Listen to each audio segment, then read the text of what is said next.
Hello everyone, আজকে সকালটা শুরু হয়েছিল অনেকটা এরকম করে। হ্যাঁ, এটা পুজোর মন্ত্রই ছিল। এখন তো জানোই বাসন্তী পুজো শুরু হয়ে গেছে, আর আজকে ছিল অষ্টমী। আর সকালটা শুরু ছিল অনেকটা এরকম করেই আমার। বাইরে গেলাম, আমাদের এখানে টিন লাগানো হচ্ছিল, তো ওটাই আনকমপ্লিট ছিল। তারপরে চলে এসেছিলো আমার একটা পার্সেল, যেটা আমিও জানি না কোথা থেকে এসেছিলো, সেটা না হয় অন্যদিন তোমাদের সাথে শেয়ার করবো। তারপরে বিকেলবেলা আমরা রেডি হয়ে বেরিয়ে গিয়েছিলাম, কিন্তু তার আগে আমি মিষ্টির দোকানে গিয়ে আমার গোপুর জন্য দুটো মিষ্টি নিয়ে এসেছিলাম।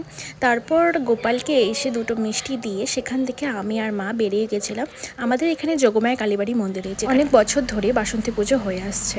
আমি আর মা এখান থেকে বেরিয়ে গিয়েছিলাম, আর আমার বৌদিরা ওখানে অলরেডি চলে গিয়েছিল, তাই জন্য আমি আর মা টোটো করে যাচ্ছিলাম। আর দেখো, গোটা রাস্তা কিন্তু লাইট হয়ে গিয়েছিল, কারণ আমাদের দুটো পাড়াতেই বাসন্তী পুজো হচ্ছিল। যাক, পৌঁছে তো গিয়েছিলাম। ওখানেও আজকে খুব ভিড় হয়েছিল, যেহেতু আজকে অষ্টমী, তাই জন্য মা কিছু সন্দেশ নিয়ে নিয়েছিল ঠাকুরকে দেওয়ার জন্য। তো আমরা ওখানে যখন গিয়েছিলাম, একদম সন্ধ্যা আরতির সময় গিয়েছিলাম।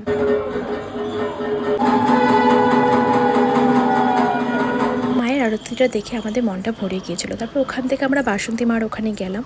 ঠাকুরটা এত মিষ্টি হয়েছে মুখটা।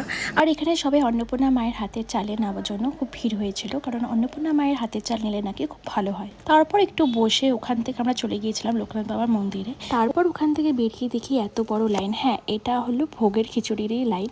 তো আমরা লাইনে দাঁড়িয়ে পড়লাম এবং আমাদের খিচুড়ি পেয়েও গেলাম।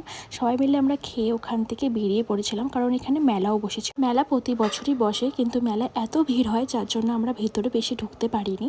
সামনেই দেখলাম একটা কাচের চুড়ির দোকান, ওখানে গিয়ে খুবই ভালো লাগলো, আর আমি একটা চুড়ি কিনেও নিই। যত বড় হয়ে যায় না কেন, ছোটবেলার জিনিসগুলো কিন্তু এখনো ভালো লাগে। যাই হোক, আজকের দিনটা এইভাবে আমাদের কাটলো।